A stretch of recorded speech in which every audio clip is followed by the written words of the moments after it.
Can you enable Okay. the sharing? I can Yeah, share. 1 second. Yeah.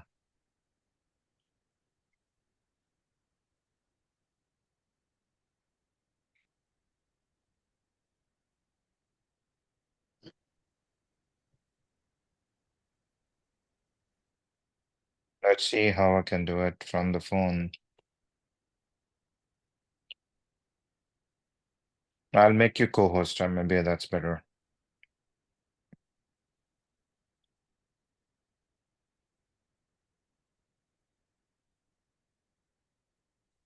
Mm,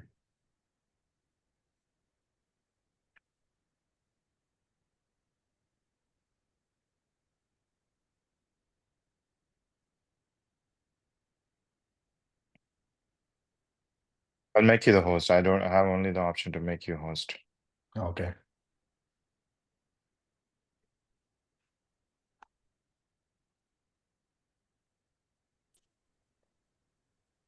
Yeah, you can start sharing. Okay. Got it. Let me see which window. Okay, let me first start the slides and then, yeah, I'm Hmm. bad at slideshows. It's been a long time, but I just prepared something random, so just bear with me. Let's see. Okay, can you see the screen? Yeah, you're seeing both the presenter and the presenter view and the slide view. I Oh, think the other screen, you should do the other screen. This I is thought your I was, presenter view. yeah, sharing the desktop thing, but let me see. Oh, okay. That's wrong. Yeah. So now Okay, perfect. Yeah. yeah, you see that? Yeah. Okay, so without much of a delay, let's start into this presentation. So today I'll just briefly walk through you why the agent are needed, what an agent is, and then some technologies around using this and building the agents, right? And then maybe, yeah, if I have time, I'll go a little bit deep into the code or using the LangGraph and stuff like that, just to show one particular scenario, like using their among the multiple scenarios that's being mentioned for the Lang graph to build the agents. Okay.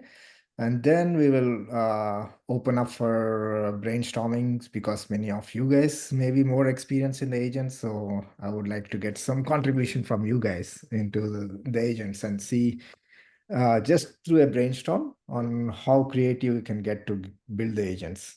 And anything else, yeah, I would like to get in. And feel free to interrupt me if any of you guys have any questions at any time. So, okay, so let's go with that. So, I mean, just going back with the history of the LLMs, right? So, starting with simple chat interface, all people used to interact was using just the chat and ask the chat some question. It has a large knowledge and it responds back with the answer, right? But the problem is the large knowledge that it was trained was all public knowledge, and there is no particular private context that you can supply it at that time where with the simple chat interface. So those are the typical disadvantage. And also it's not in the sense of how people work. They don't just get answer in a one shot manner, right? You think and basically you write down some things and then reflect on it and reiterate and build up a better answer. So these are the typical disadvantages of using a simple chat model without any context. Because most of the times you want your private context and private enterprise data or your private documents to be supplied along with it to answer. So that's where the next iteration of the chat development went on, which is called RAG based. So I'm not going through deep inside all this because I'm assuming that in the previous conversations that you had, you would have gone through all these details, right? But let me know. Um, in this RAG approach, we have different strategies to supply the context along with the chat. Basically, the chat is nothing but a prompt that you supply to the LLM asking, can you answer this particular question, or what is the finance breakdown for the last quarter, or things like that, right? So those are the questions that you ask, and the context that you supply is basically a document, um, or a bunch of documents. And then there's a lot of technology behind this using something called retrieval augment generation, where basically instead of providing the entire document to the chat, because the LLMs has some restriction called context token restriction. So you split the documents into multiple chunks and store them in the database. Then using your prompt that you're asking, let's say you're asking about finance of a company last quarter, you basically do something called similarity search in and find the relevant chunks and provide those chunks along with your question to the LLM to answer. So the chunks and your question hopefully fall within that context length size so that it can answer. But based on a lot of research, there's a lot of gaps between what the chunks can provide versus what users are expecting still. And these these things, so with that, basically there are different techniques. For example, there's something called a graph rag. So graph rag is nothing but basically instead of just dividing by chunks and providing the document chunks, right, you basically pass the document to a LLM and ask to identify each of the chunk of the document to an LLM and ask it to identify the entities involved in that and the relationship with those entities. So, for example, if you have a document talking about corporate finance, the roles like, say, VPs or the CEOs or CTOs, as well as the products the company is doing and things like that, right? So the LLM can identify these as entities and the relationships. This company has done these products, and these products are used by these other customers, like that. And these nodes graphs can be stored in the graph database. So during your prompt, let's say you're asking some analysis of sales figures over this quarter, along with the chunks that it can get from the similarity search, it can also look at the graph DB and find out, uh, based on your question, what are the entities you are looking at, and then what are the relationship with those entities with other entities, right, from the graph. And supplying this graph information along with the chunks, LLMs can give much more detailed answer back. So that's all about graph. But again, this also has a disadvantage still. So if you look at the disadvantages, right, you still need to, the documents that you're supplying, you have to upload ahead of time or during the prompt. But most of the companies, documents, they don't supply documents during the prompt, right? You may have to uh, get the documents from some other APIs, or even they may not be documents itself. They could be a API to your Salesforce, or API to basically, for example, QuickBooks to get the financial data or things like that. So, and the second part is, even given a large document, it's difficult to summarize something there because it needs lot of iterations to summarize what the document contains, because all the chunks of the documents cannot fit in one prompt, right? So that's another problem where you need some iterations of things and more complex grouping of information to figure out the summarization of the document and things like that. And of course, these LLMs are probabilistic models, right? They just, based on all the knowledge it's fed, it basically determines the probability. But probability models are not good for a definite calculations. For example, using, if you want to do it as a calculator using calculators, it's not good to just use probability model to do the calculation for you. It's good to use actual calculator to do the calculations for you.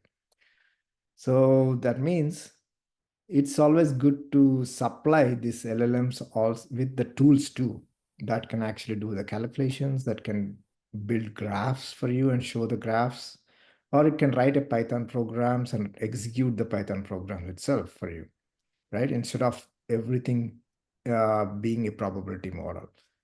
So those are the disadvantages with the RAG, just the purely RAG-based model. So that's where the agents are born. And yeah, these are the other disadvantages. Of course, you have a large model, because if you want to use just the pure RAG, you assume that the model can understand everything that you're asking, and the cost of the models are also high in this case.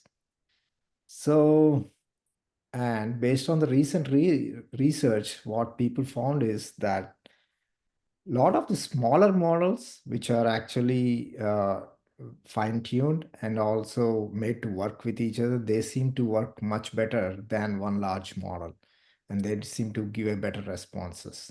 So that's the start of the agent. If you see this, let me pause a bit. If you guys have any questions so far, otherwise I'll just continue. So Krishna, Yeah. come on here quickly. So the graph DB that you spoke about, right, Krishna? Sure. So is that part of the vector DB, vector databases? So no, it's not. I mean, you can say the GraphDB also will have a vector database, because you do not Yeah, want two different databases, right? So for yeah, example, there's a Neo4j database that also yes. supports vector database, but the graph concept and the vector concepts are different. So the Yeah, graph, that's the confusion I have. So that's why I yeah, asked that. Yeah. got it. And they use some query language called Cypher QL. That's for querying the graph. So if you say, okay, query me all the nodes in the relationship with Microsoft, let's say, and you Yeah. have a document related to Microsoft is used by these companies and Microsoft does these products. So it can give you a graph of all those nodes. Yeah. Because essentially, vector database is also trying to do the same thing, right? It's trying to get the connecting points and extracting the data relevant to that closer point, and then, throwing it out to your prompt, right? So I was just thinking, graph DB is also kind of getting that, but more closer to that working, but the modality of vector database and graph is a little different. You see what I'm saying? See, end of the day, when the agents are working, as you rightly said, right? The original thing was more static retrieval. Now it's kind of becoming a dynamic retrieval. That's the basic difference in a very layman language, right? These DBs have come to kind of make it more robust and very real time. Because earlier it was more like, there's a static set of information. It's like a knowledge repository. It goes against that, gets the data, whatever it sees, and gives you. But that's more static. With this, it becomes more realistic and more dynamic. Okay, so that's why the vector DBs have come in. But I couldn't understand the difference between the graph DB's proposition versus the vector DB, because vector DB is more popular these days than the graph one. Yes, so the graph ones is a little bit costlier to do, because you have to run an LLM agent for every chunk of the document to extract the graph information, the entities, right? So typically in a RAG-based approach, what you do is you chunk the document. Let's say you have a 100 MB document. You chunk into, let's say, 500 KBs, right? 100 MB divided by 500 KB, that many chunks you get. And of course, there'll be some overlaps with the chunks to, and you then basically use those chunks, extract embeddings from those, which are nothing but high dimensional vectors, let's say 500 dimensions, things like that, right? And store it in the vector DB. But the problem with that, is, though it obtains and keeps the information of each chunk, it just keeps with each chunk individually. There is no relationship. Let's say if Microsoft has some relationship with company B, and that company B has relationship with company C, and this information is across different chunks, right? If you just ask about Microsoft, it may give you only the chunk that has this Microsoft. It will not give you the information about the Microsoft's other companies versus other companies, right? Whereas graph, what you do is you process each of these 500 MB divided by the chunk size. Each of this chunk you again pass to the LLM, during the processing stage and ask, can you extract the entities and the relationships in a specific prompt format? And then you use the GraphDB to store the relationship too. So this time, if you ask about a Microsoft thing, right, in addition to whatever chunk that Microsoft information is in, since you're also querying the GraphDB to get Microsoft and related entities, it will also give you the information about other companies that Microsoft is related to. So Yeah. So, yeah. Makes so sense. yeah, so that is why it is called knowledge graphs. Is that right, Krishna? Yes. Yeah. Okay, good.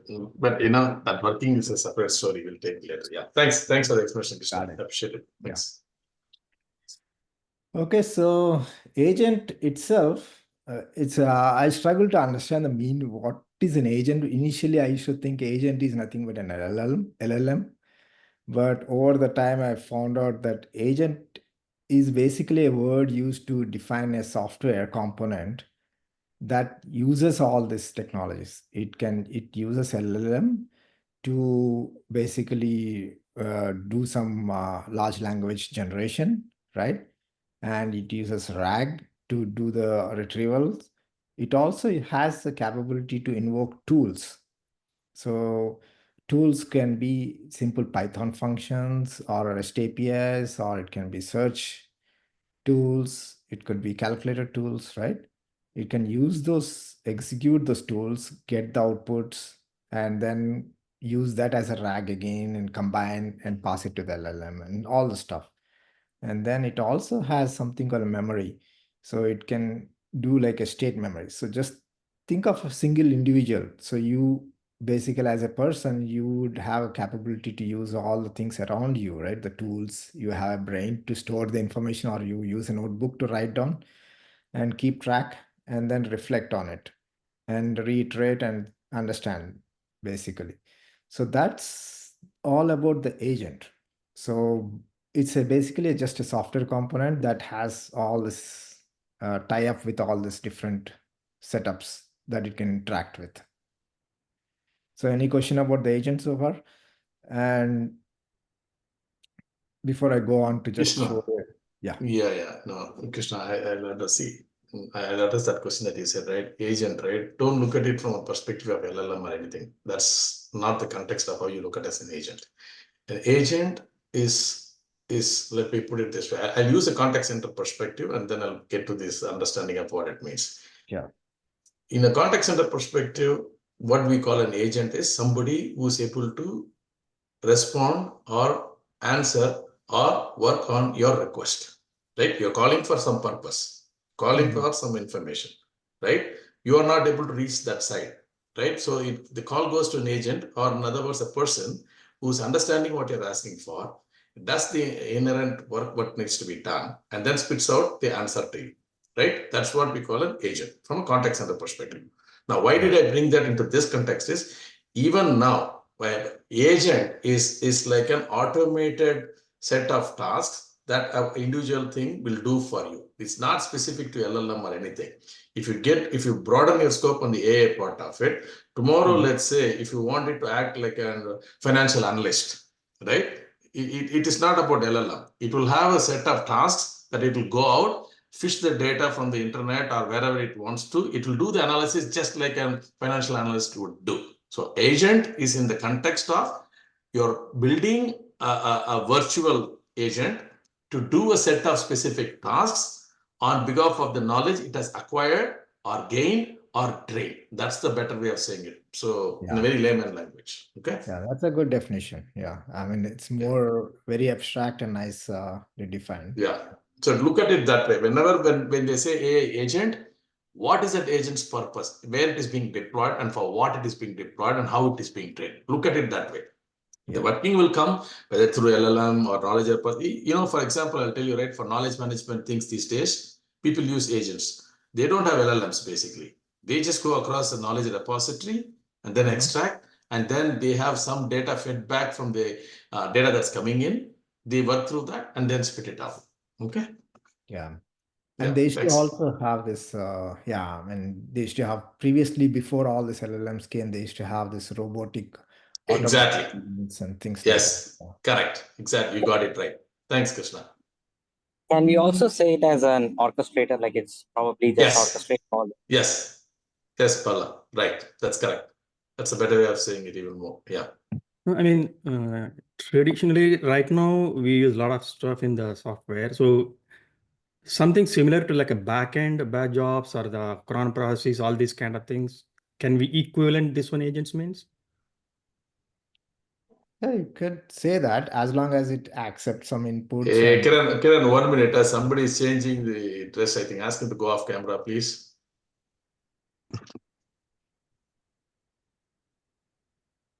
Yeah, I think somebody can go off the camera. Yeah. Yeah, thank Yeah, sorry to interrupt. Go ahead, please. Yeah. So he was asking, Ramraj was asking about a question about basically, can a cron jobs that runs in the background, can that also be considered as agents or something like that? No. There's a difference between that and this, Krishna. See, that is different and this is different. See, here agent has got a purpose of an input and a working and a spit out. Cron jobs are more like an automated tasks. That is different. So you are not interactively working on a cron job. Like for example, right? I'll give a very a realistic example to that. Let's say you have a cron job to pick up some file, process the data, and then spit out some report. That's a static thing, right? What we're talking about agent is, if I kind of interact with it and saying that I would like to know what is the volume of processing today, right? It will look it through it and it will kind of spit out back and saying, okay, today I processed 1 million. So how far am I good with this till yesterday and tomorrow? It will say, looking at the data, oh, as of yesterday, we were processing 2 million records a day. Today we are doing 1 million. See the difference between the first example and the second example? So agent is something like you're interacting with an individual, but in a virtual way, asking it or tasking it to do something specific to you. It does the thinking like an individual, going behind the scene and get back. That's the difference. Please don't take automated work and this as this thing. It's two different things. True. Can it be compared to something like an API? No, that is also not correct, Srini. See, the agent is, as I said, right? Think first, the layman of saying an agent is somebody doing the job that you're asking them to do. That's the very layman language of saying it. Okay. Understood. You have somebody, right? So yeah, it's not an API. That's what I'm saying. Right? It's not transactional. It's not static. It's more interactive, dynamic. You tell what it needs to do. It has got its own thinking, and it will also learn from the thinking it has done and then spit out. True. So Right. basically, interface to the agent can be an API, but yeah, the functionality of agent is what Guna is mentioning, right? Yeah, It thanks, should, Krishna. That's the right way to say it should have ability to take in a prompts and have a memory and things like that. It has to reflect and respond back and use all this Okay. tools as it needed. So I have a question here, right? What qualifies to be an agent? So you have enterprise processes running all over the place, right? Some of them are automated in nature. Some of them, they have a human intervention, human tasks involved. So if you look at the landscape, how do you decide what qualifies to be an agent? Krishna, you want to take it? I can take it if you want to. Yeah, I can just give a shot and then you Sure. can Yeah. Sure. reflect on that. So my understanding is that agent, basically anything that has this clear-cut interface that takes in interaction abilities to interact with the user, right? And take in the request from the user in a general sense, and has the capability to basically analyze that request and do some actions. And then of course churn out and then respond back for that request, right? Along with ability to have a memory in the state, what Guna was mentioning, that, okay, these are the previous reports that I have seen, and this is in relationship with these previous reports, this is the current report that you are asking about, and things like that. It's more of those, that means it needs some information about the previous and the current and all this memory states, depending on your specific use case that you're building in. So, but yeah, that's more technical, but I think Guna can answer better on more abstract way. So Guna, No, go ahead. you said it. No, Krishna, you said it correctly, right? So funny, here's the two parts, right? Your question is in the landscape of what you're doing, what constitutes an agent. The second thing is, what can I purpose it for? Correct? That's what we're looking at. So I'll give a classical example from contact center, what we have done. Then Yeah. you take a look at it. So here's a simple example, right? From where I work, right? Let's say when people are calling in with the product, right? So you call in to know what's the status of my claim. It's a life insurance. You're calling to know what's the status of my claim, or you're wanting to file a claim or something. So typically in this business scenario, what happens? You do your validation, then the call goes into an agent. Agent here is a physical agent, a person. They collect all of your data. They kind of go behind the systems to kind of do the query, figure out what it is, and then they guide you and get things done. So far, so good, right? Yeah. Now, in this landscape, what has happened is when we did a survey, we found that 71% of the call, the volume is 2.1 million that I'm talking about, 71% of the calls can be self-served. You don't need a physical person to do that. So at that time, what we did is we wrote some scripts using AI and Groovy and all that stuff. We built what is called conversational AI agents. It will do exactly the same thing. It will do the authentication. Then it will ask you, how can I help you? Then after it authenticates, you say that I want to file a claim. Then it will say, can you hang on for a minute? When I say this, it's not, voice is also there. Chat is also there. It will go behind the claim system, look through your records, figure out what needs to be done. It will come back and give you. Now, let's say you call back after a week. Again, what is my thing? It will also have the memory in it to say that I think you called us last time for this one, but your situation is this, and here is where the things are. Would you like me to kind of notify you when it is ready? You see all I'm saying? This is all transactional, but no human interface. So Yes. if you look at the bullet points to what Krishna has mentioned, that ability to execute tools providing input and capturing output, store previous actions and results in memory, self-reflect on previous results and iterate. That's exactly what it is doing, right? With what I said, right? Okay. So is there a So- fair statement to say that wherever you feel that a manual task can be automated, that could Yes. qualify to be an agent Yes. process? That's the answer. Yes, Okay. that's the answer, but with one caveat, funny. Yes. That is the correct definition. I will add a little more flavor to it. It needs to be interactive. It cannot be static, like Q&A. I ask it should not be like that. It should be more interactive. Imagine like you are working with somebody and that person is interactive, and how that person would go ahead and execute that task. This agent should also be able to execute the same thing. What you said is true, but don't make it more static, make it more dynamic, right? Got it. That's what it is. Yeah. Fantastic, guys. Yeah. Awesome discussion. This gives a lot of clarity to at least me. Krishna, correct me if there's something I'm quoting wrong. Okay. Yeah, I think it makes more sense that way. It's more dynamic, right? Rather than just a rule-based or just a hard-coded hard-coded software components that just iterate regularly and run, wake up and run, build things, right? So in this case, agents are more, it adapts based on what is the previous states as well as the situation that's happening based on the current tools inputs as well as the users prompts. So that's what is an agent here in general. And if you look at the previous disadvantages, that's covered a bit by this agent, because if you see this summarization of large text, right? Previously, we used to have chunks.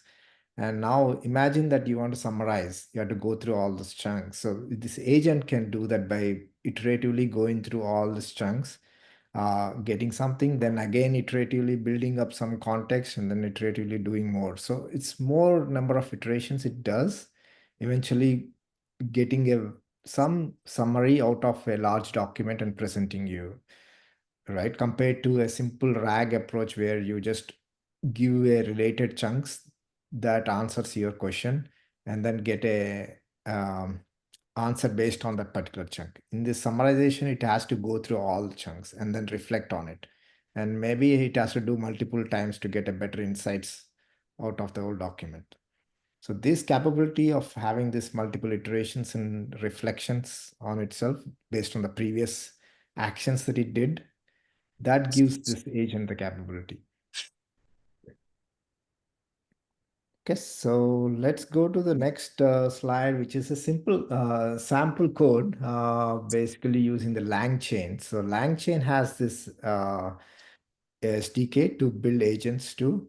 So LangChain, how many of you guys know about this LangChain? And maybe I cannot, I'm asking wrongly in this meeting, but I am assuming, yeah. If not, Yeah, I just quickly touched upon as one of the tools when I did the AI tools presentation, Krishna. okay. I'm not sure how many people are actually working hands-on this, though, but maybe a quick overview would be helpful. Raghu has experience on Yeah, that. he has this, and yeah, go ahead, Raghu. No, I'm just doing that. I have some experience with this. Good. And Okay, yeah, that's but good. it's a good tool in the sense because most of the time when you're writing and interacting with LLMs and building agents, either you have to write your own software solution that ties up this prompt, RAG, as well as calling the tools which are nothing but Python functions, getting the output in a particular format, and then putting it back into the LLM in a different format, and then getting back the results from the LLM in a simple text, and then reformatting it back to your structured format. There are a lot of things that as a developer you have to do if you have to interact with the raw LLMs and work with those, right? So that's where this LangChain framework came up. So it gives you a very good SDKs for the developers to quickly build and work with the LLMs without having to worry about all these transformations in between while talking with these LLMs or to and fro, or the retrievers, I mean the RAG retrievals, right? So in this particular PowerPoint I'm showing, so you can see that, as I said, the agents should have some tools. Agents can have some memory, and agents can have some execution context to build. And in our case, we are using LLM as an execution context, but as Guna said, it need not be LLM, it could be anything. So in this case, if you see the first image, it has this tool. So here we actually got a tool called Tavolin Search Results. That's nothing but interface with a search engine. So it can actually ask a question to the search engine to get the weather and stuff like that, right? That's a tool that we are giving to the agent. And here we are creating the second line where you're creating an agent executor. We're actually combining this LLM model and the tools to create an agent. Finally, we are asking an agent, what is the weather in San Francisco? Just a simple thing, right? The last one shows you what happens, the sequence of interactions that the agent is doing to actually give you a final response. You can see that the first part is the human message where where you're asking what is the weather in San Francisco. And the second part is the AI thinks and basically, it got cut off here, but AI thinks and it decides, oh, you're asking me a question and I have this tool available to me called search tool. And so it is going to interact with the search tool and ask the search tool to get the weather report. So the tool executor will execute the tool, passing the input that's provided by the agent, get the weather report, and then give it back to the agent. Then finally, the agent will pass it back to the LLM and give you the weather response. So you see the magic behind all these things. It's not really magic, that it's the LangChain's framework that takes care of all these interactions. So the responsibility of LLM is to understand the question and say what is the tool that you need to invoke. But the responsibility of the LangChain is to tell the LLM that this is the tool available and this is the format that of the input the tool takes, and this is the output format that tool gives, right? And finally the LLM gives out the response. So that basically is LangChain is like a glue with the agent, models, and the tools. You can say that way. Any questions on this part? So basically, it's more like an abstraction layer behind all the microservices that we built in our, traditional architecture language. Yes, you could say that. When you can Yeah. build tools that can interact with your microservices, Yeah. and you can give those tools to this agents, and the agents will understand based on that. But the tools itself, I mean, you have to define a tool saying that the tool output is this, input is this, and the LangChain will then correlate that information and give it back to the language models in the way the language models can understand. Understood. It's going to depend on the input, right? Here, like basically for weather, maybe it is already programmed to probably look up a certain tool, and for something else, it would probably look up a different tool and provide as a output. Is it Yes. right? Yes. But in this case, I just gave one tool called search engine. So there's just one tool, but you can give as many tools as you want, as you said. Yeah. It's an array of tools that you can provide. Okay, the search is actually a tool here, is it? Yes, search is a tool. Okay. So basically this, if you see this Tablin search results, that's one of the tool wrapper for the search. So similarly, there'll be a Google search result wrapper, right? Or you can write your own wrapper for the LangChain. Let's say you are interacting with your custom database SQL query, right? They could be available already in the LangChain community. There may be tools available already that can interact with your MySQL or SQL queries, or you may have to write your own based on the interfaces provided by this LangChain, and then use that and pass it in this array here. Okay. I think a better example over here, instead of what's the weather in San Francisco, it's a very vertical set you're looking at. A combination of factors, right?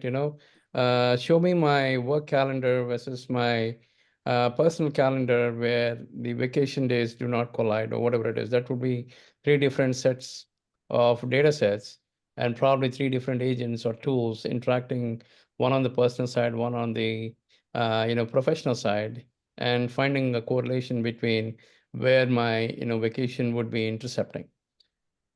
Yeah. So that I'll come to the multi-agent in the next slide, Yeah, but so this is a single agent you're giving it as an example. yeah. Okay, But regarding the tools, yes, it makes sense because if you're asking about calendar, so you will have to have a calendar interfacing tool that you as a developer, they had to write the tool. But they can provide that tool in this list of tools. And then the age is basically this based on the prompt that user is giving that, okay, can you give me a free time slot where I can work on to go for a vacation? It can use that calendar. It can figure out that it needs to call the calendar tool and get your dates that are available. It can figure out to get the weather to a search tool to get the weather and then correlate and then give you an answer, right? Okay, this Yeah, weather you know is- what sorry to interrupt, Krishna, but I think the best one of the agents that I can think of from an enterprise perspective, right, is actually finding the right time on the calendars that is across many people, right? I mean, that matches. A lot of people spend a lot of time figuring out what time matches, right, in the scheduling assistants. So if we can actually take that, or the expense reports for that matter, automate every expense report, you just have to pay and forget about it. Those are some of the agents that I can think of that will really make sense. Yeah, that's a good example because I used to face that problem when setting up meetings with all this cross uh, time zone people there. Yeah, it's a nightmare. Mhm. So yeah, so typically in the tool itself that you're providing, there is a syntax that using Python descriptor.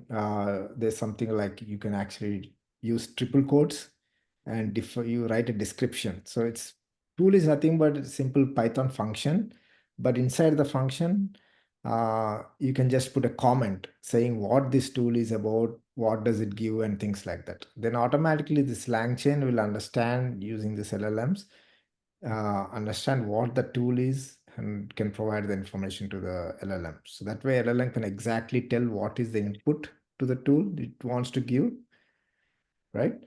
So, okay, so that's about single agent, but yeah, if you want to go in depth, just read about that in the Lang chain document. It's very interesting. Okay, so then basically the multi-agents. So as I said, single agents generally require large language, and even multiple iterations on a large language is going to cost you a lot of tokens and cost-wise, as well as it's being researched and found out that large language can be used, but it should not be used for so many iterations. Instead, it can be used for maybe one iteration or couple of iterations, but most of the work should be delegated to smaller models who can do the work for you. And they are much cheaper and can be run local or can be run in your cloud environment at much lower cost, right? So that's where the multi-agent concept came in. So when you have given, let's say you have some, for example, as Funny brought up about a vacation planning, large language model can actually break down and decide, okay, for planning this, these are the set of interactions that I would have to do with the agents, and these are the set of steps I need to do. And then let the other agents, each of the corresponding agents, do their particular steps, right? One of the agent could be a calendar, the free slot checking agent that can actually interact with calendar, check the free slots and provide. Other agent could be weather check agents or best spot agent that can actually decide which are the best spots to visit at this time, things like that. So each of these agents can do that. And again, each agent is nothing but, as I said, defined before, you just bundle it with memory, bundle it with instructions what to do. And in our case, since we are talking about LLM, you just bundle with an LLM model. So, so that's the concept of the multi-agents. I can then go through the different architectural scenarios that people have come up with. I don't know if I have time for all that, but yeah, I'll just quickly go through all those. But any questions in this part so far?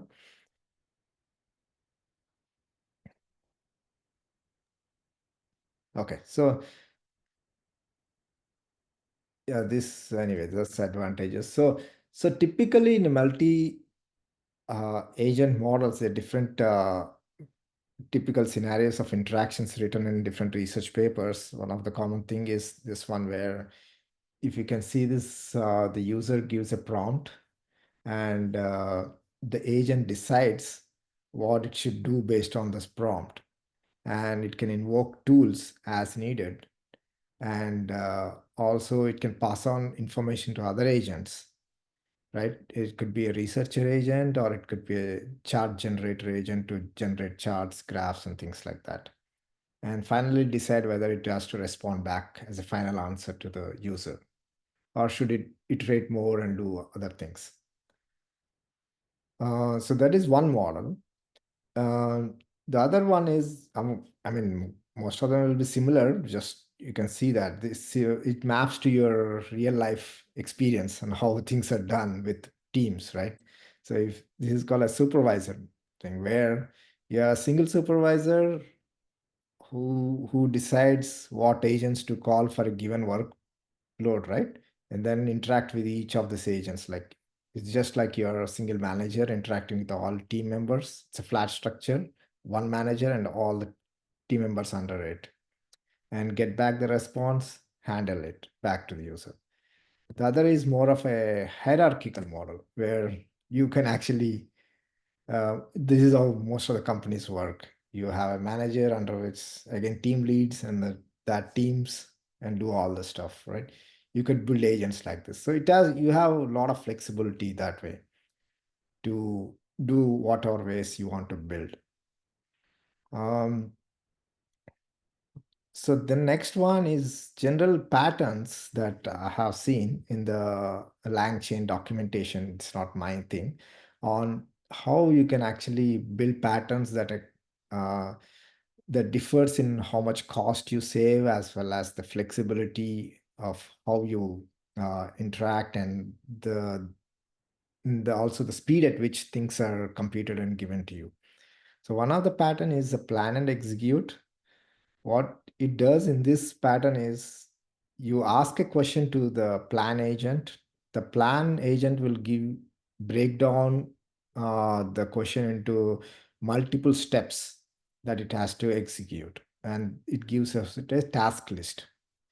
Now, instead of executing all this task list, the single task agent will actually execute the first task list and give the result as well as all this previous set of task list to the replanner. So replanner will reflect back again. Okay, you executed the first step and this is the result. And these are the original steps that have been given, planned by this planner. Then it will reflect and see, okay, based on your result, I may have to change some of these plans, give back a new plan list. Then again, that single task will execute only the first item in the list and then give back the plan. So you see the flow here. Basically, the replanner is a big agent, big LLM, usually because it has to replan and think through. But single task agent can be a smaller thing that can interact with tools and things like that. But you're calling this big replanner for every step through iteratively. So that is one pattern. And finally, it responds back to the user about that.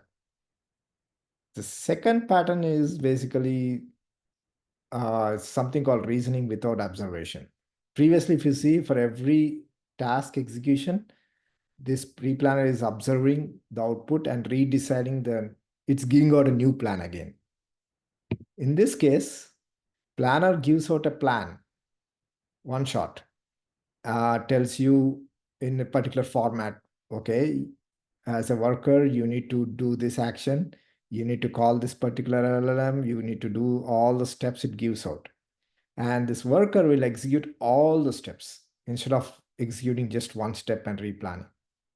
And finally, after it executes, it just gives out the old results and it responds back to the user. You see the difference between the first and this one?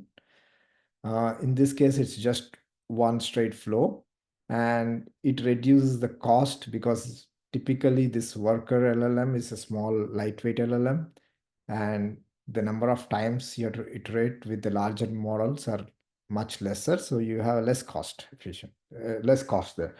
So that's the whole idea. And then there's another pattern called LLM compilers. If have any of you worked with Spark or any parallel computing, large scale computings before? So there's a concept of DAG, basically because if you see in all these flows, Airflow uses that, right, Krishna? Yeah, Airflow is like a dependency manager. Yeah. Build that, yes. So if you see in all these previous actions, right, each step is executed in a serial order. But the problem is, as you know, LLMs are slow and sometimes LLM calls a tool that may be doing some asynchronous operation. Let's say it's fetching some REST APIs or documents and things like that. There could be possibility that while it's doing this, it can also do another action in parallel. And some actions has to be in serial, of course, because it depends on the output of the previous action, right? So this sort of pattern basically defines where the planner can actually create a parallel and sequential tasks in form of a DAG.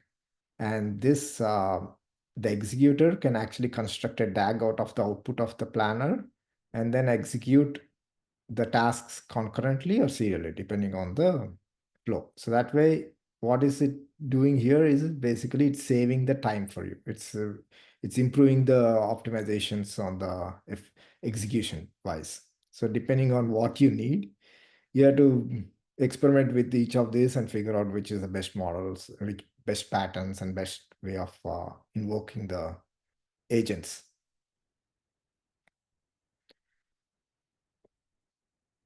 Any questions there? So when you say a mix of LLMs, Krishna, you're not talking just the OpenAI. You're talking about like local plus, Yeah, closed source, cloud hosted solutions, right? right. Yeah. So you could keep maybe one closed source large model that needs a lot of GPU resources, and multiple of these smaller closed source models, let's say Phi-3, or you can use Llama, but with 7B parameters instead of 4 or 5B parameters, things like that, right? So they need much less computing resources and can be run on your cloud resources or your local machines. So depending on your use case. Yeah. I don't know if you'll have time for covering all this, but yeah, so these are the Krishna, one minute. Mhm. Guna here. I think, I don't know, I mean, I thought this question will come. See, while you explain the pattern, right? Node management is a very essential thing to the exact pattern that you mentioned. Because when the tasks come in, it has to be real time. So node management becomes very key. Yeah. Because, you know, if the task goes to a particular agent, if that node is not available, it cannot execute it. So there is a node manager which manages the task, just like as you said, the user supervisor, it will constantly keep managing, just not only giving the task. It also manages a node to make sure that the task can be executed by that agent. If the node is not available, then real time it switches and then gets the balance out. Yeah, they're popular tools for that, right? Yarn and other things. They One of call the it as tools, yeah, these days, yet another yeah, resource manager, node yeah. manager. Yeah. No, I just want to call that out because, you know, it's more what you explained is correct, but that's a critical piece to execution too, right? Thank Yeah. So typically, yes, in a parallel distributed computing, yeah. So you want to compute something, you distribute to different nodes and monitor. And sometimes you have to, yeah, decide if there's no response and then give it back to someone else to do that. Yeah. Cool. Okay, so these are the some of the lot of these SDKs came out. Most of them are open source and some of the closed, of course. So on the top few are basically if you're using LangChain, then you have to use combination of LangChain, Graph. I'll talk about the Graph later on. And the Langsmith is basically for observing. So if you are running a LangChain agents on your cloud resources or your desktops, right? And it's doing some actions, but it's giving out, you give out an input and it gives out an output. One way is you can print logs at every stage and see, but that's not very usable because usually in production it runs behind the scenes and just does something. So you want to see basically how it interacts with each of this LLMs, what are the tokens used, what are the prompts being supplied, what is the responses, right? Separate from the actual flow. So that's where the Langsmith comes into place. So Langsmith is a service that's run by this LangChain community. You have to pay for it though. They give you, or you can run your own server, I think, Langsmith server too. They give you API token. So when you integrate with any of this LangChain code, it basically keeps sending the information to this Langsmith. So the Langsmith keeps a trace of all the outputs that's happening. So later on, if you want to diagnose and debug if there's a issue with the LLM or understand if the LLM is performing as you think it is, you can go back to this Langsmith and view all this prompt histories, what is the full sequence of actions happening. So that gives you a good chain. And Flowise is more like a drag and drop. So I can quickly show you one quick demo of the Flowise, and not with agents, but so this is how the Flowise looks like. You can actually, this is a conversation agent. You can actually click on this. You can see so many of the connectors and agents they have there, LLMs. And if you want to have a simple chat thing, you can create these chat models. Chains are nothing but the starting point, the conversation that binds up with all your retrievers, models and all. Then you get it. Here I'm interacting with a local model, Chat Llama, and I have buffer memory to keep records of all my conversation for everything. So that's how you basically drag this node and connect to a Chat Llama and then connect memory to this. That's how you build solutions. You can, but I'm not very comfortable with the UI, so I'm more of a coding guy than UI guy. But I tried it out and worked well though. You can open like once you build it, you just open, you get a chat interface based on this chat conversation chain, right? You ask questions, see, all these responses come by this flow here. So this auto builds the front end also? This is the backend actually. I know, but you're saying you open the chat interface. Yeah, Does just it for auto build you. it? Yeah, for your debugging purpose and your experimentation purpose, they give you a front end like this. Oh, But okay, so it's an engineering front end. Okay. typically, you build something like this, and then they have different deployment scripts you can deploy in the background. But all this runs in JavaScript. They use LangChain, but they Okay. use LangChain JavaScript, I think, run in the background. And they seem to have not just LangChain, they used to have a lot of connectors. You can actually have connectors for CSVs, for example, retriever, right? Vector stores itself, there are so many of them. Is it Okay. is this Langsmith or Langchain UI, LangGraph UI you're talking about? No, this is not LangGraph. This is some Flowise. This is Flowise. Oh, okay. Yeah. and they have so many of tools too. You can connect like Google search, Python interpreter. It can actually execute Python code too, Yeah. create some things like that. So I this is follow this guy on the Twitter. He has been doing this since last 1.5 year.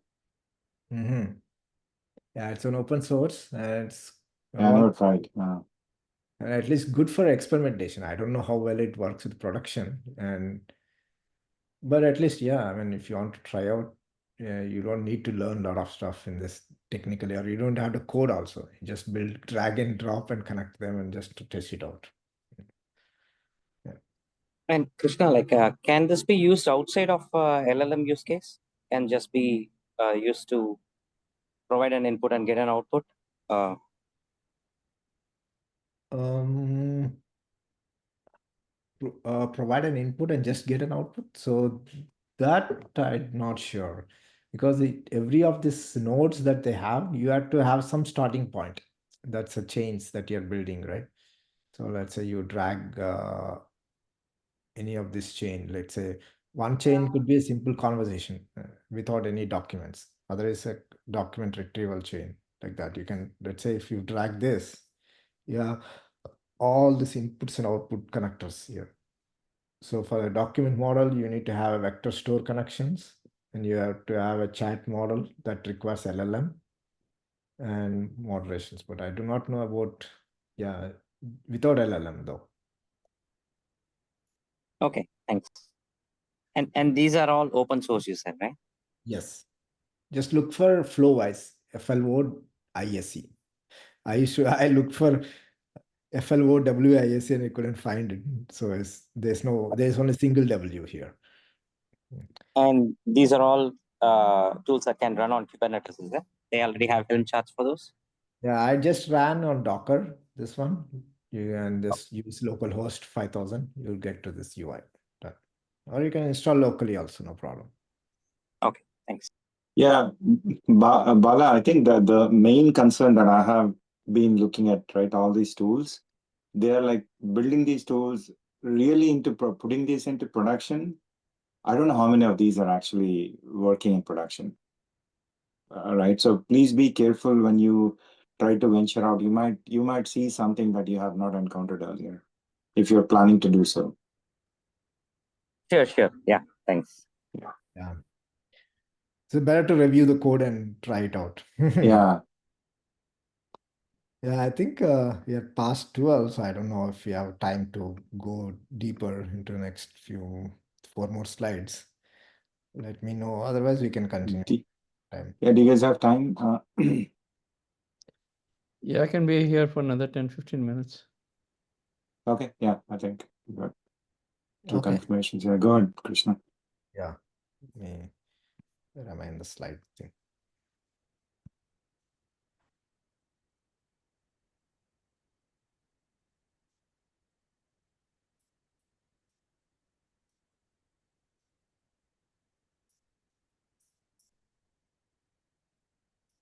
Why is my full full slideshow is gone? Okay, let's get back to that. Okay.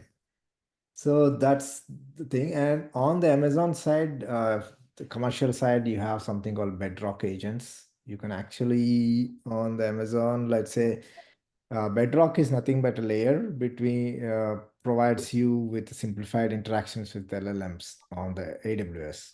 So they charge you based on tokens and not based on any resources or anything like that. You can develop agents too on the AWS, and agents, the tools can be any Lambda functions or step functions, things like that. You can expose as a tools to this agents. So that way, for example, if you want to interact and get a company's financial data, you can write a simple Lambda function to interact with the API and simply an agent that can run in the Bedrock. Yeah, so these are and OpenAI, I did not investigate further, but I know that OpenAI also has some agent development tools, right? Do you know, Kiran? Anything? The chat GPTs and things like that. Yeah.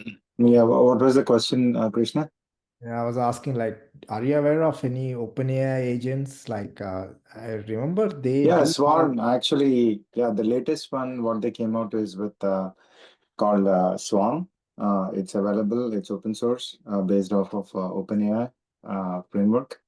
And there is another, there's this guy called Ashpreet Bedi. He has been working on something called as PhiData. Yeah, it's an open source code base. He's built similar to what you have shown the flow-wise. I was going to try it out this week. It has a UI where you can get the connectors, I think. He has been working on these agents to say, like, it doesn't have the memory. Like, there are a couple of other things, as you already touched upon, because it just does the job and forgets it, right? If you come back and do the same thing, it'll repeat all over, right? So that's where most of these agents are trying to evolving to the next level. PhiData is the primary one. Swarm is the next one. Crew AI, I already covered that. Autogen, all these things are already there. Autogen is actually doing a lot of upgrades to their own stuff. Yeah, Yeah. that's Microsoft's open source. Yeah, right? exactly. Yeah. And they are not, I mean, the main problem with these agents when I tried last time, at least a couple of months ago, they were not keeping track of the token limits. And I was trying Autogen. It just runs through I just created a financial data analyst agent tool where, like, one of them downloads the data, the other one actually reads it, third one actually analyzes it, like he's a financial analyst for me. The problem is I hit the limit like within few minutes. Even though I'm a premium customer, it just runs out of tokens like pretty fast because they go back and forth all the time, as you mentioned earlier. That was my experience earlier. Yeah, that's the challenge with this using LLMs, right? Models. Yep. Need to keep track of those tokens. Yep.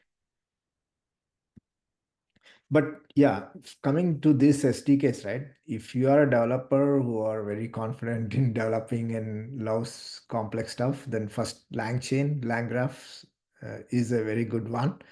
It gives you a lot of flexibility, but the complexity is also higher compared to the other ones like Llama Index, Autogen, and Crew AI, which are simplified versions.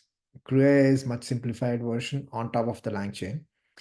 So they give you a simplified development environment and can quickly experiment and come up with. But if you love programming, then LangChain is the best one to go with. Yeah. But all this, of course, are Python based. So yeah, you should be comfortable with Python or JavaScript. I think LangChain also supports JavaScript. So okay, so let's go a bit onto the part of the LangChain that actually used to develop this agents, right? Multi-agents. So they have a concept of graph. So as I said, multi-agents is something that you build an agent and the agent decides to interact with another agent that may decide to interact with the third agent. And then the flow has to happen and decide when the output has to go back to the user, right? So this the LangChain gives you this SDK to build this whole set of graphs. So they have a concept of nodes. Nodes are nothing but a Python function that executes and gives you a data object that actually gets stored in the state, right? And then you define edges, basically edges between the nodes. So from one node, once it comes to the node, it executes a function as defined for that node. The function returns a state object. The state object gets stored in the master state. And then it traverses through the edge as you define based on the connections, and then goes to the next node. And then node will execute its own function again, goes to the connected node again. So that's how you build the edges. But there could be some conditional edges too. Instead of just going from one node to the second node, you may go based on certain conditions based on the output of the node. So that's called conditional edge, and that conditions define which nodes you want to traverse to. Finally, the state, of course, is the memory, which I pointed out. It maintains the global state of memory so that each of these execution tools can see that memory and decide what to do, right? And input-output parsers is just a specific part of the LangChain that handles the unstructured responses from the LLMs and gives out back a structured response that your functions can execute. So those are the input-output parsers that they use. So this is a simple case, simple flow where I showed you the planner and the agent, right? In the previous flows. The first one, the plan and execute component, where the planner gives you the list of tasks, and then the executor just executes the first task, gives the results back, then replanner will replan the task, and again call the executor. So if you see in this, the graph is very simple. Programmatically, if you see, you're creating a graph and adding nodes, the planner, agent, replan, that's in the second left box. And then you are building a graph and compiling the graph there. So, and you can see the conditional edge too. So if you see in that graph workflow, you can even define, should it continue, go back to the replanner, or should it end based on an output. So output that should end is just a function. I am not showing you in the slide, but the function just checks, did that response contain a final response or not? If the final response is there, that should end function gives a true value, and the conditional edge on the right box basically goes to the end node, which is basically passing back to the user. If that should end gives false, then the conditional edge goes back to agent node. So basically the agent will again execute something else and do the replanning. Okay, so that's how the graphs are created. And if you see the state, state is on the topmost box there. State contains like the input that user has given and the plan that the planner has provided and the past steps that are being executed in this overall flow. And finally, the response, if there is a final response that has to be provided, then that will be stored in the response string. So this, if I want to see in the Visual Code, so to run all this, basically, yeah, just install the Lang things, but let's see. So this is the basically whatever I showed you in the PowerPoint, right? You just create graphs like this. You have a state, and of course, each of this agent, for example, the planner agent, all you're doing is you're getting a prompt.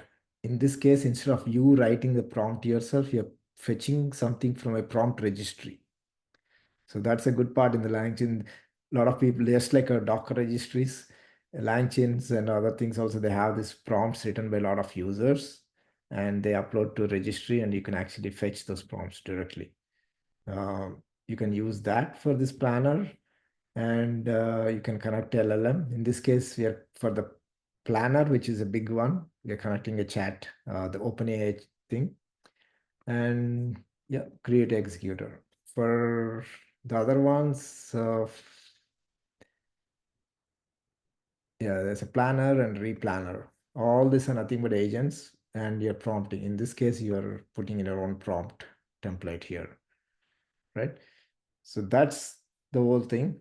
And the graph nodes, basically, every node is a Python function that gives out a state value. And this value gets added to the master state here based on what it gives. So in this case, it gives past steps. Past steps will get added to the past steps of the master state. So all these things are taken care by this LangChain startups. So you don't have to worry about all these frameworks. But some people don't like this whole thing. They want to write everything. So that's why some people don't use LangChains or LangGraphs. They try to build their own frameworks again.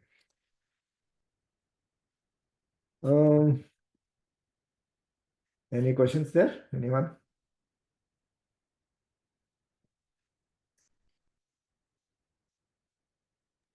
So in the interest of actually, I have one question, Krishna. A lot of us are trying to learn and start making use of this, right? So how much time did you spend on getting to this point? Because that gives a ballpark figure to set in their mind, hey, this is what I need to commit myself to get to this. Usually, just to get comfortable, maybe a week or 2 weeks should be good enough. There is a good documentations on the, let me take you to that also, on the LangChain itself. So here, you see there is you just go to langchain.com and there are docs. So the LangGraph, you click on LangGraph. So whatever I talked about, there's nice tutorials there. And let's say you go to this agent architecture, right? All those details I mentioned. Just go to one of them, plan and execute. Here, they gave you a nice notebook style structure. So give you these details and they will say exactly what to define. You can just run in your notebooks and see all the outputs and things like that. It gets this site, yeah, it takes 2 weeks or so to get comfortable. Maybe, yeah, if someone knows very good information on the LangChain, they can give a session to everyone. But yeah, so you have to, yeah, look into it and basically experiment and learn it. Got it. Yeah, 2 weeks. I think that's a good time. Yeah. Yeah, but yeah, so if anyone has any inputs on this, they can also provide. Yeah, so that's about it for today.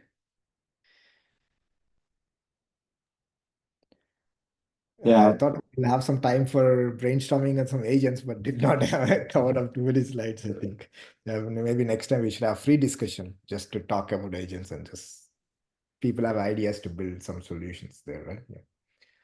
Yeah. Yeah. We'll keep the sessions going on anyway. So if anybody is interested to share their, learnings or knowledge, that will be great. Yeah. Awesome. And yeah. Thank you. Can you make me the host so that I can actually stop the recording and get the response? Okay. Yeah, I did that. While you do that, yeah, okay, thank you. Any further questions from anyone? Yeah, Kiran, do we have these recordings somewhere?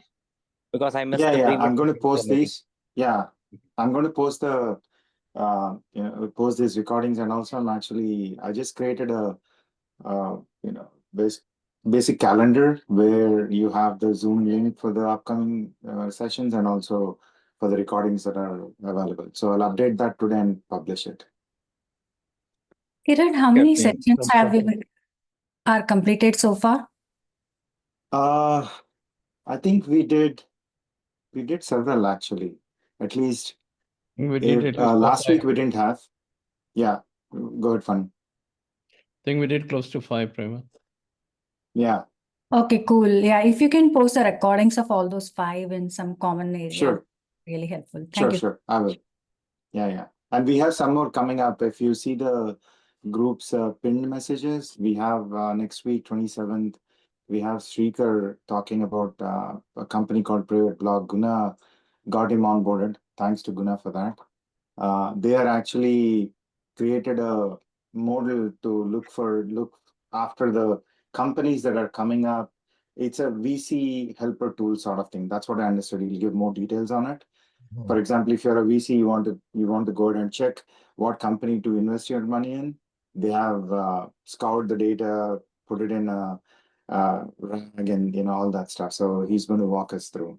But at this point, not about that company, but it's more like how generative AI is being utilized in the companies from an implementation perspective. So That's I going to did happen not on get your 27th. last time's recording though, Kiran. So what our session? Yeah, I didn't share that yet Okay. for the RAG that Ramesh did. I will share that. Sure. So, Kiran, there's one Mhm. midweek. Is it happening? No, actually, I changed that. I will push it over to next month because 23rd we're not able to meet. He needs some time. Also, I requested to have more people join in there, so we need to market it as well. So So he's 26. going to do sometime in November. So 26, is that happening or no? 'Cause I No, need to- hold on 1 second. Let me check the 26th That's a is. Thanksgiving weekend, guys. No, we're talking about October. No, that is November. Yeah, October November. The Okay, you're one talking that about I 26th. published. Oh, okay. 23rd, yeah, Azure AI. Yeah, funny, you're the guy who was going to do Azure AI. 23rd. No, I know. That's Do you the want to reason do I'm asking. 26th? Huh? That's a Saturday. Do you want to do? We have like back to back on 26th and 27th. So Yes. let me share my screen. 1 second. So this is my. I You're don't seeing mind. this, right? I don't mind pushing it out because I have a dental thing coming up on Monday. I don't know how long or how effective it Okay. is. We'll Yeah, see. we We can wait by the year. actually. Yeah, so we are pushing out 23rd for sure. That's why I didn't publish it with time. Okay. Mm. I'll update this today. Then if you give me the date when you want to do Azure. Srikar just confirmed with him he's going to do next Sunday, right? I want to space it out evenly as well because otherwise Yeah. within a week we have 4. It's too overwhelming. Right. Right. I'll let you know by midweek if I can do it on Okay. 20. Okay, it's not a showstopper. Yeah, you because pick the we date in have, November, sometime in yeah. because we have 27th and followed by next week is DSPy. Yeah. I hope I was trying to get hold of Vaclav and talk to him before that. And then So we the have one on 27th is the one you're talking about, the company that is going to come and present, right? exactly Private Block. You see this? Okay. He's actually doing the. Let's make that happen first because ours is all internal. Someone giving us time is very important. Yeah. He's So going to do 2 of them. First is GenAI product, and then next one is like how they implemented that in Private Block. So I have more, and I'm actually getting up with Ajay to do more in-depth sessions for learning. At least Got 2 it. more. I will space it out in sometime in November. No worries. Yeah, I'll let you know midweek. But if people are okay back to back, that's fine. Everybody has their weekend. But if mine needs to be moved out, I'm okay with that. Yeah, that's fine. We'll have to be cognizant about the number of people attending also, right? So Exactly. we'll be looking at the Thanksgiving weekend, December, whatever the holidays that are coming in. Yep. So we'll space it out accordingly. No worries. Thanks, So, guys. I need yeah, to jump so- on to another call. Okay, yeah. Thank you all. And if no further questions, we can adjourn this. Cool. Yeah, bye, guys. Okay. Thanks a lot, Kiran. Thanks, Bye, guys. Krishna. Appreciate your Yeah. help. Thank you all. Making it more Bye. professionally. Thanks, Appreciate it. Krishna. Thanks. Yeah, Thank thank you. Bye.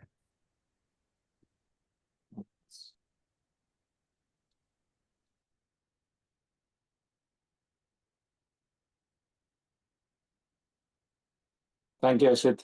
Thank you, Sai.